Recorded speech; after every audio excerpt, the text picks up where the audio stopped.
My fork, laden with sweet potato casserole, hovers halfway to my mouth as my father's words slice through the muted clatter of Thanksgiving dinner. You're nothing but a leech. It's time for you to leave this house. Suddenly, the sweet potato looks foreign, completely unappetizing. Around me, the dining room falls into a silence so complete I can hear the antique clock ticking from the living room. That same clock I paid to repair just last month. I look up, searching for something, for anything, in my mother's face. But Denise stares intently down at her plate, rearranging green beans she hasn't even touched. Across from me, my 18-year-old sister Tessa's eyes have gone wide, fixed on her half-empty glass of water. What makes this betrayal feel so sharp is the timing. I spent the entire morning in the kitchen, basting the turkey, whipping potatoes, and baking 3 different pies while they all watched football.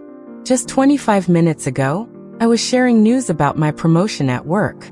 Now, as steam rises from the food I prepared, my father declares me unwelcome. The irony doesn't escape me.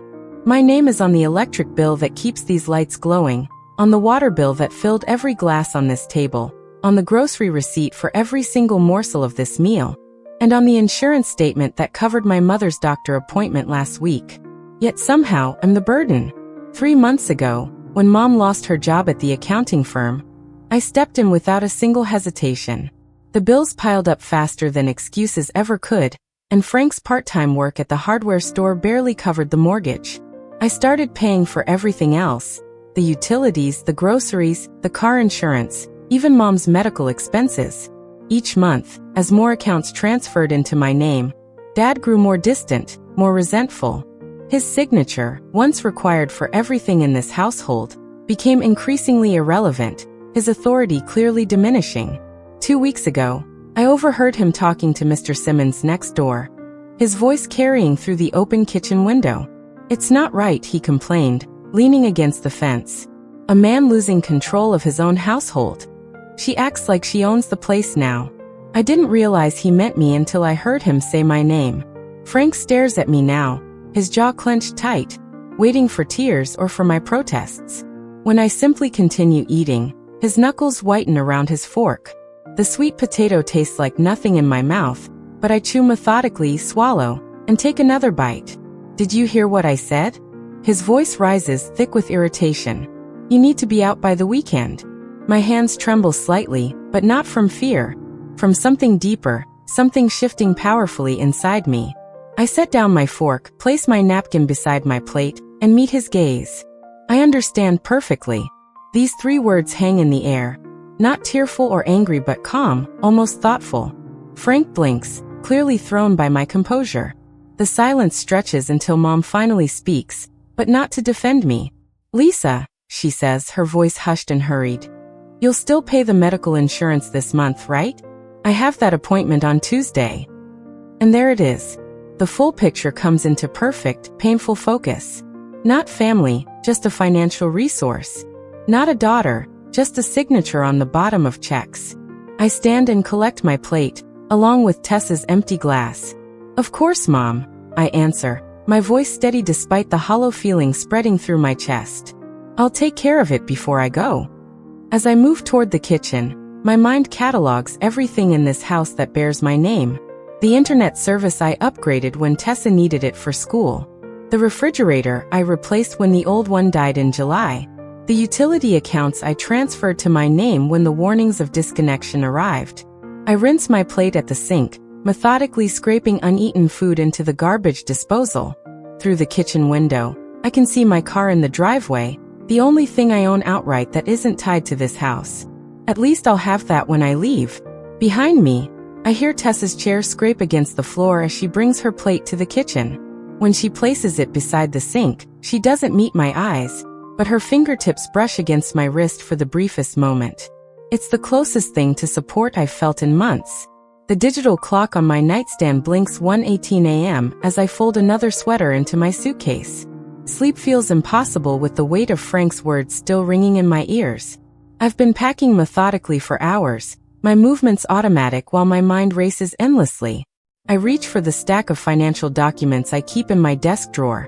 Insurance statements, utility bills, grocery receipts, planning to sort what I need to take.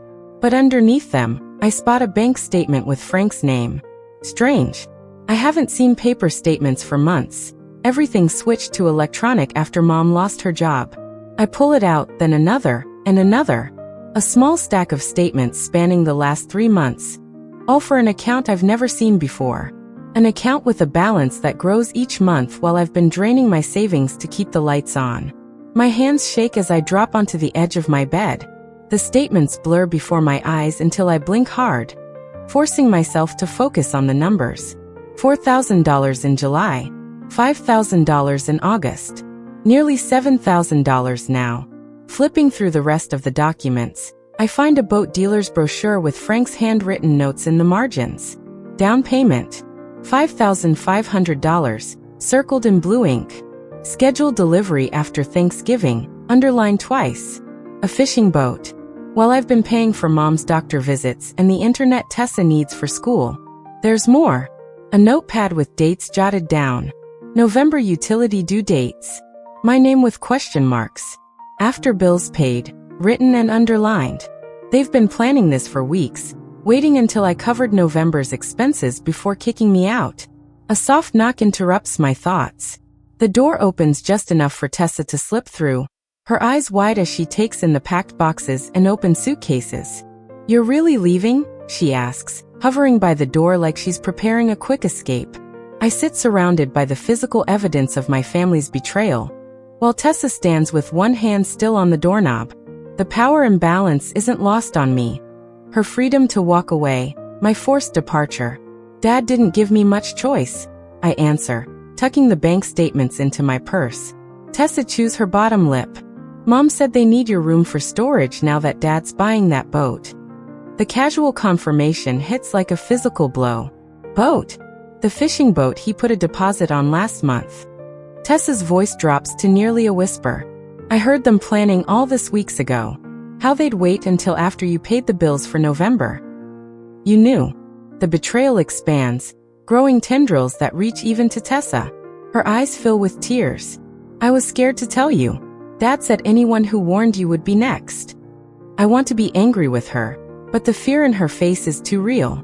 She's still a child navigating the same manipulative household I'm escaping. "There's more," she continues, glancing nervously at the hallway. "Those medical appointments Mom's been having?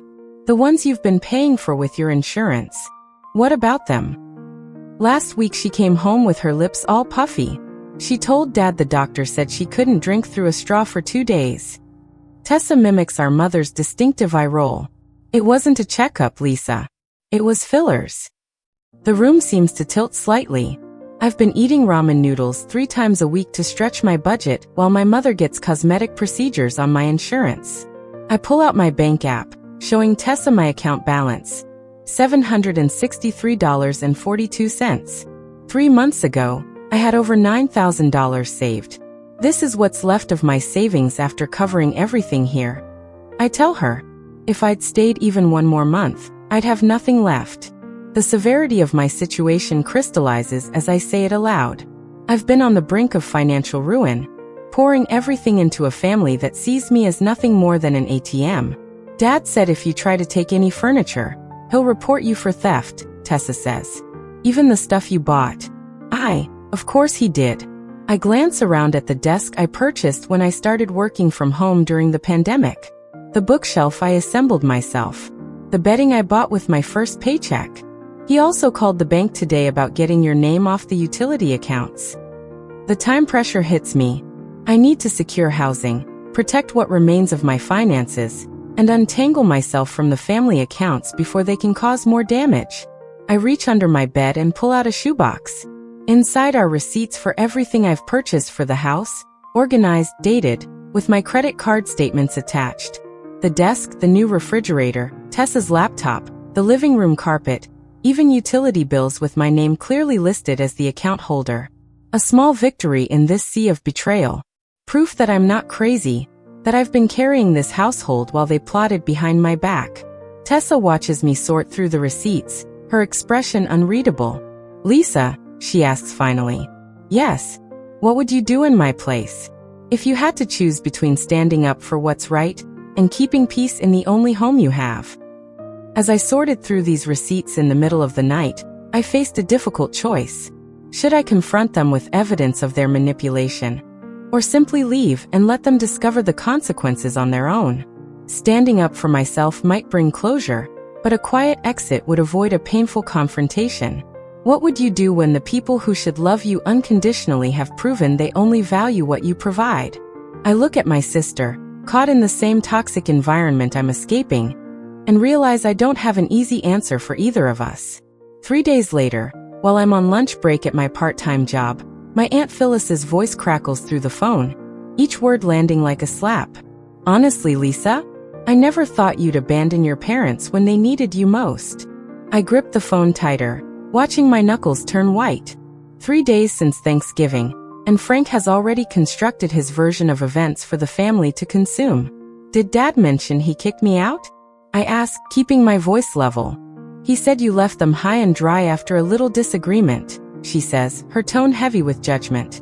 They're organizing a family meeting at my house this weekend to discuss your behavior. Of course they are, a public forum where they control the narrative. I'm sure they are, I say, and end the call before she can respond. After my shift, I came to my friend's home. I sink onto the edge of Drew's pull-out couch, now my temporary bed. My entire life sits in 4 hastily packed boxes and 2 suitcases stacked against the wall. Everything I couldn't fit waits in my car downstairs. 25 years reduced to what I could grab in 2 frantic hours while my parents were at church on Sunday.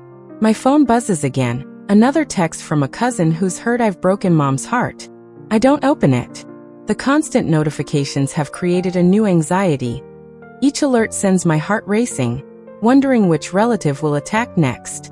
When Drew returns from her shift at the hospital, she finds me cross-legged on the floor, surrounded by paperwork. Operation Financial Freedom going well? She asks, dropping her bag by the door. Almost done. I tap my pen against a notebook filled with account numbers. I've canceled the automatic payments for their utilities, removed myself from their cell phone plan, and called to take my name off their internet service.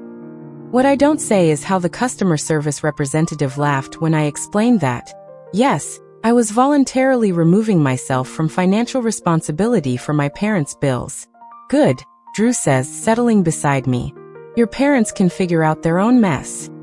The weight of starting over presses against my chest. My savings account shows a balance that would make most financial advisors wince. 3 months of covering my family's expenses has left me with barely enough for a security deposit on my own place, let alone first and last month's rent. You sure your roommate doesn't mind me crashing here? I ask. Max. He's thrilled to have. The front door swings open, and Max bursts in with his enormous golden retriever bounding ahead of him. Lisa. Max announces.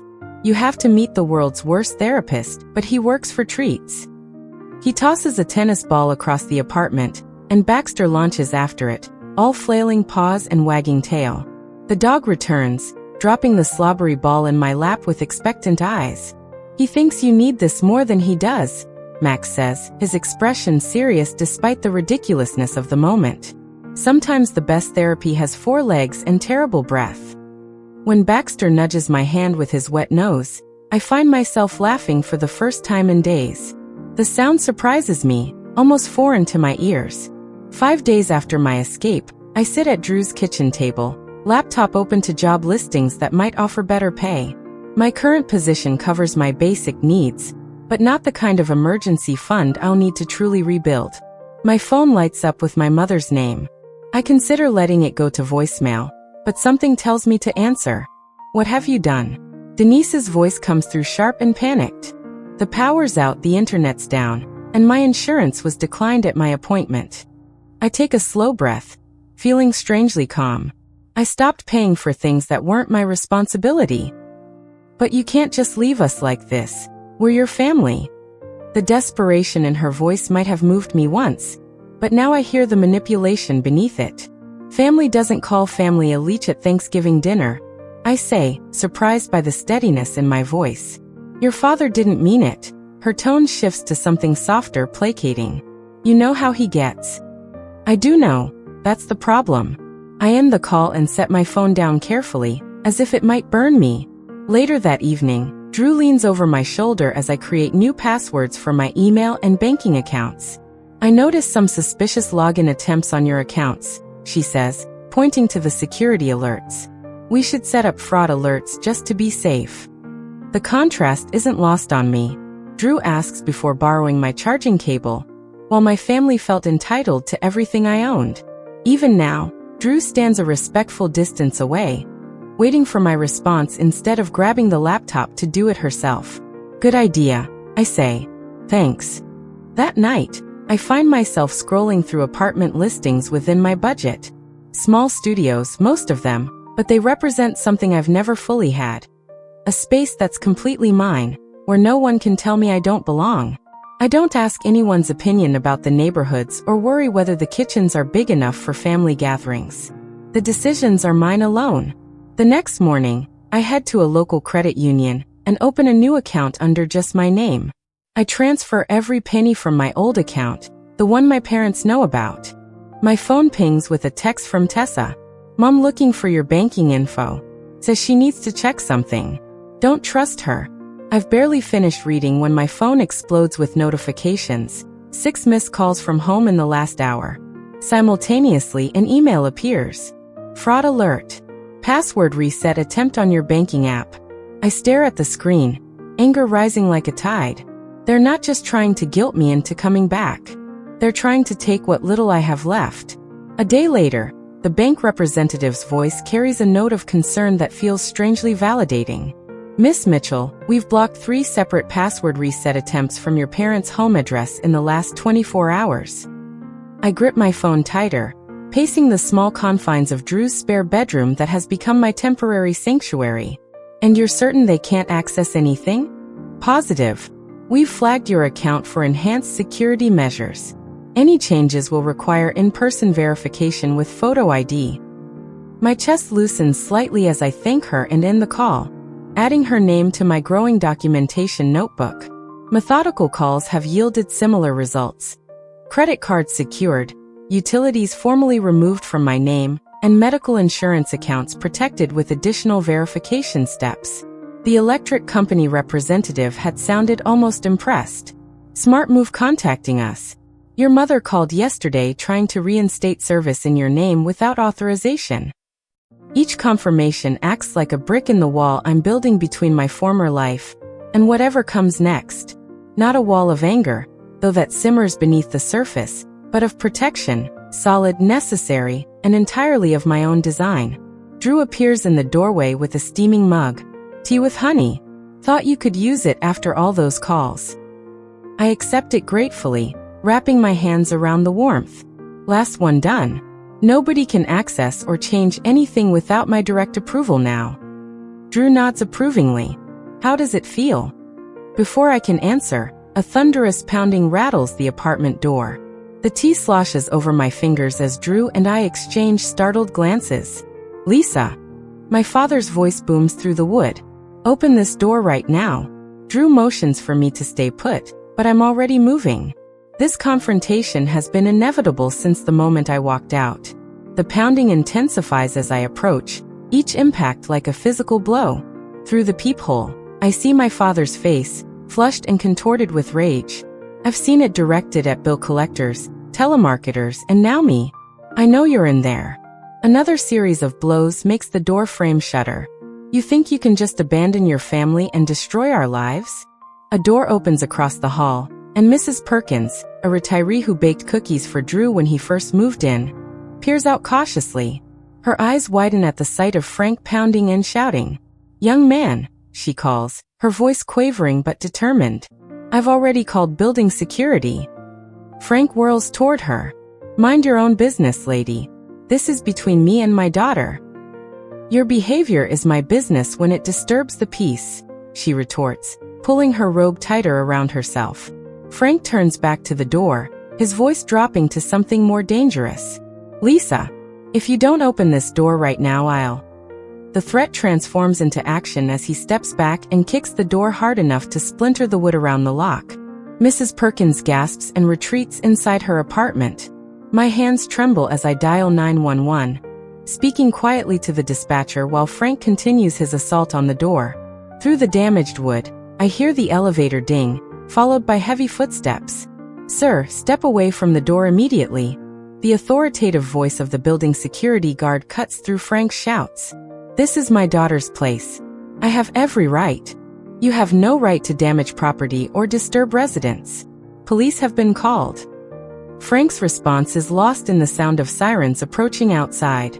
Minutes later, I watch through the peephole as two officers escort my father down the hallway, his wrists cuffed behind his back, while he continues to shout that I'm the one destroying our family.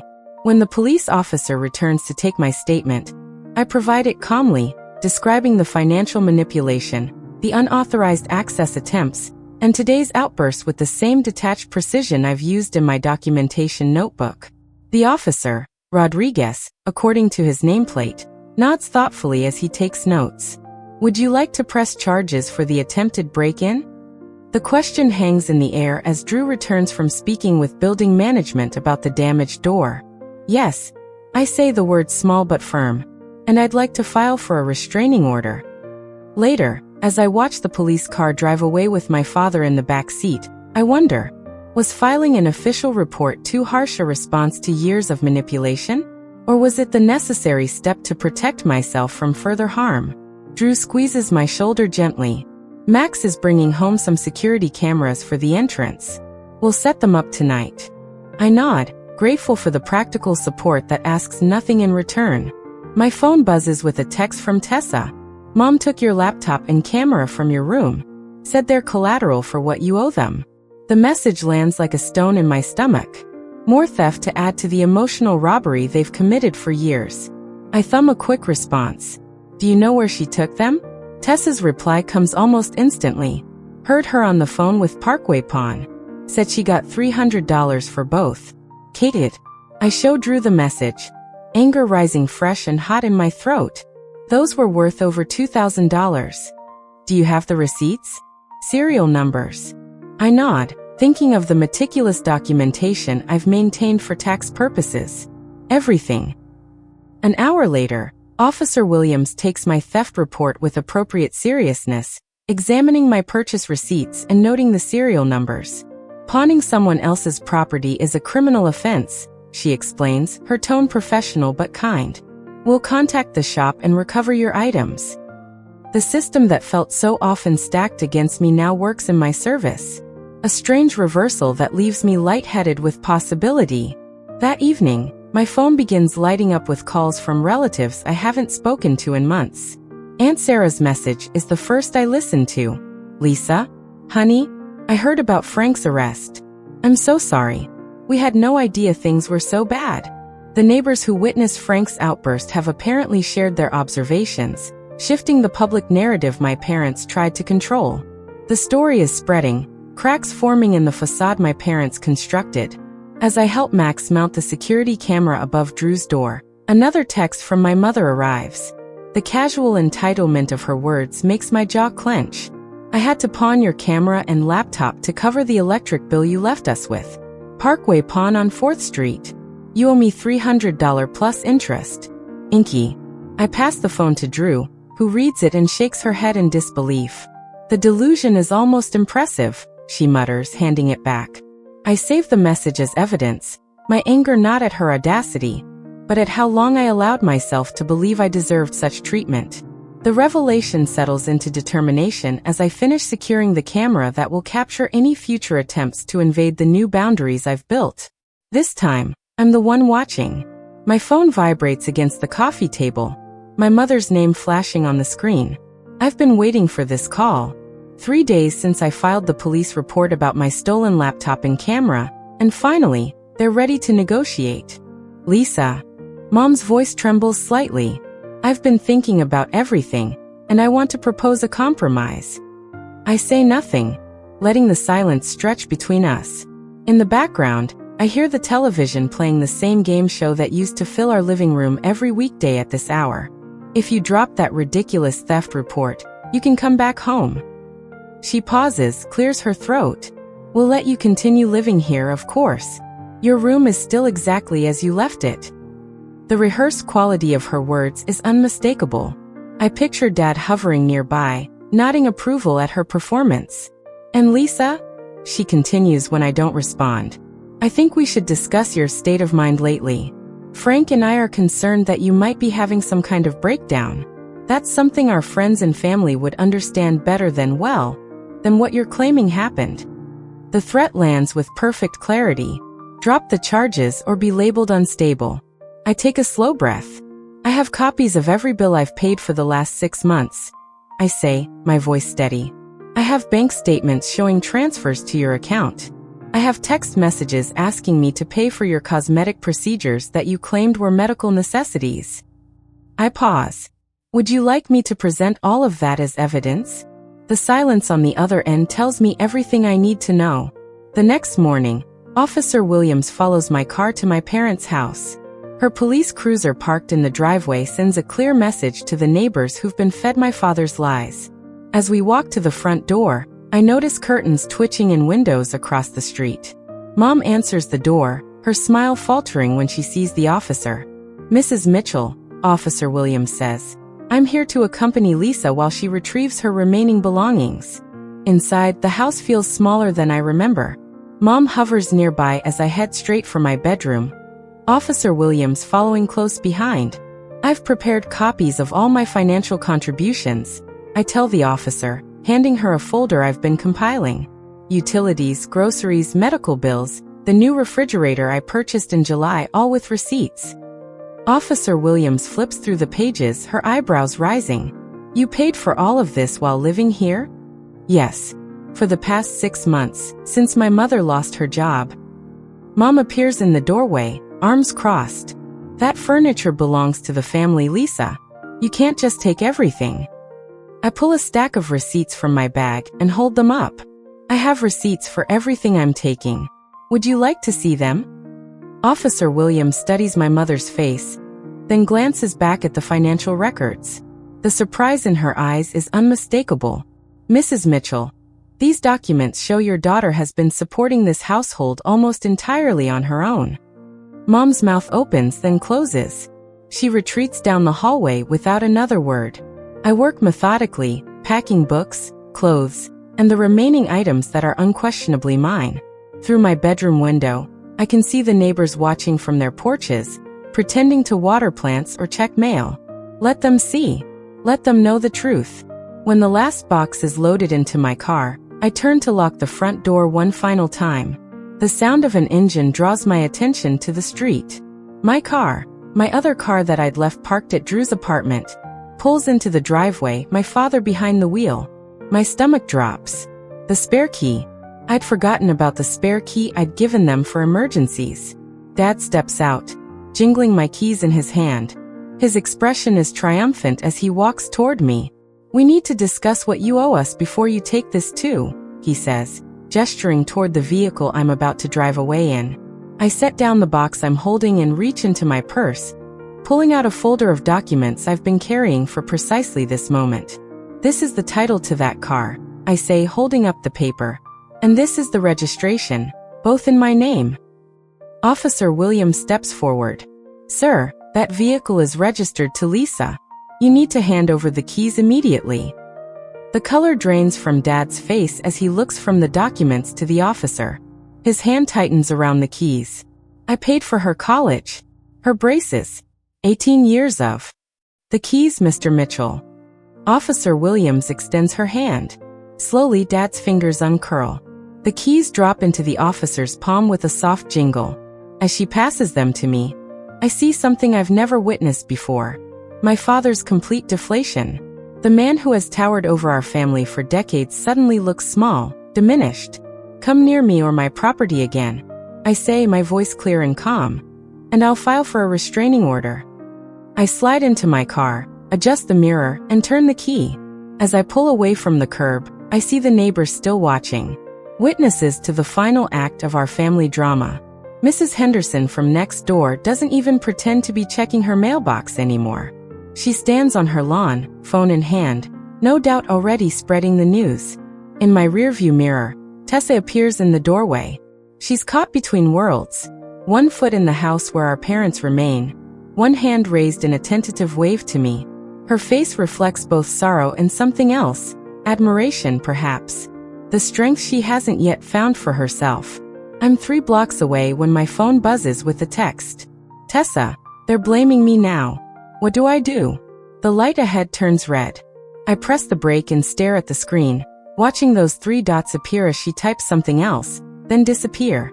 My sister, the one innocent party in all of this, now stands where I once did, bearing the weight of our parents' manipulation. The light changes to green, but I remain still, cars honking behind me as I consider what comes next. Sunlight streams through gauzy curtains I chose myself, painting warm patterns across the hardwood floors of my apartment. 3 months have passed since I drove away from my parents' house with Officer Williams' business card tucked in my wallet. The difference between then and now still catches me by surprise sometimes. I run my fingers along the edge of my desk, where neatly organized bills fan out like a deck of cards. Electricity, water, internet, renter's insurance, all in my name, all comfortably within my budget. No one else's financial emergency is hiding between the envelopes. My bank statement sits open beside them, the numbers growing modestly but steadily each month. The emergency fund I'd depleted supporting my family is slowly rebuilding itself. 6 months of security, that's my goal. I've already reached 2. The quiet contentment of making decisions without defending them feels like a luxury I'm still getting used to. Last weekend I painted an accent wall deep teal without asking anyone's permission, or hearing how I'd regret the color choice. The freedom to make even small choices feels enormous. A year later, my apartment buzzes with the gentle hum of conversation and laughter. I slide a golden brown turkey onto my dining table, smaller than last year's but cooked to perfection. The irony of hosting Thanksgiving isn't lost on me. Can I help with anything? Tessa asks, hovering uncertainly by the kitchen counter. My sister looks different now, taller somehow, though she hasn't grown an inch. Maybe it's the confidence she's developing away from our parents' shadow. Your company is contribution enough, I tell her, the words flowing naturally. How different from the tally of expenses I once kept in my head, measuring my worth by what I provided. I move around my space with an ease that would have seemed impossible last November. The dishes don't match perfectly, the table is secondhand, but everything here is genuinely mine, chosen with care rather than acquired through obligation. Drew raises her glass as we settle around the table.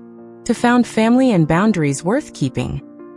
Max and Tessa lift their glasses in response. My sister has flourished since moving into her college dorm 3 months ago. I helped her navigate financial aid forms and housing applications, knowledge from my own journey becoming stepping stones for hers. Later, as Tessa and I sort through scholarship applications at my kitchen counter, she mentions the latest family update. They lost the house last month, she says quietly. Dad's still blaming the bank, the economy, everyone but himself. They're staying with Uncle Rick, but he's already dropping hints about them finding their own place. I nod, glancing at the stack of unopened letters on my bookshelf. 5 envelopes, all from my parents, all unread. Setting boundaries doesn't mean I don't sometimes wonder what they say. They still blame you for everything, Tessa continues, her pen tapping against the scholarship form. But honestly, they're just facing what would have happened anyway. Your money was just postponing the inevitable. I help her highlight a key section on the housing assistance application, thinking about choices and consequences. As I help Tessa build her independent life, I sometimes wondered if I should respond to my parents' attempts to reconnect. Is maintaining complete separation the healthiest choice when family has betrayed you so deeply? Or is there value in allowing limited contact on your own terms? What would you do when those who should have protected you want back into your life after you've finally found peace without them?